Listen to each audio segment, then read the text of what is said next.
Welcome to radiologyinfo.org. In this short video, I'd like to help you understand how to read your PET-CT report. Positron emission tomography and computer tomography is a special kind of medical imaging test that combines two types of scans. In most of the instances, PET scan is done after injecting you with a small amount of radioactive sugar that is taken up by tissues and organs. And CT portion is done to look at your organs, how they appear. So when combined, PET-CT shows the structure and function of your organs and tissues to your doctor. Most of the time, PET-CT is done in management of cancer.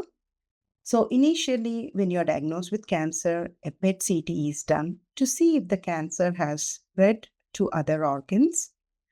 And when you are getting the treatment, it also helps us to understand how well the treatment is functioning or treatment is effective.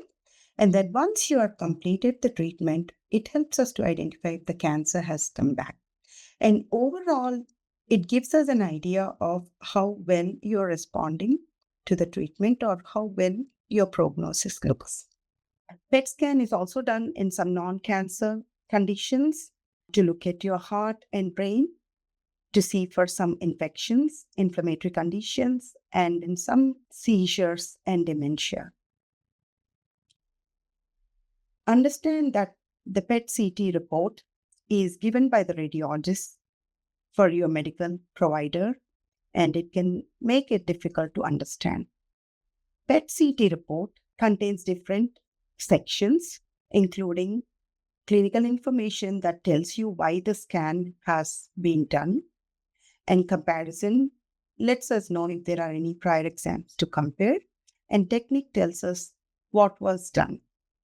The CT portion in most of the instances is done without a contrast. Contrast is a special dye that is given intravenously, and when given, it lights up blood vessels and some of the structures light up on the exam. And findings is the section that describes everything that the radiologist has seen. Some findings are normal, some are not normal, and some abnormal findings may not significantly impact your health. For example, you can see that brain, kidneys, urinary bladder, and bowel appear very bright, and it is an expected finding. There's nothing wrong about it. And conclusion section describes all the findings that the radiologists want to make sure that your clinician is aware of. It can also mention some of the recommendations and any additional testing that is needed. Again, understand that PET report is given and it is targeted for your clinician, and it can make it difficult for you to understand. Write down any questions or any concerns that you may have and talk to your provider about the next steps. For additional information on PET-CT, please visit radiologyinfo.org. Thank you.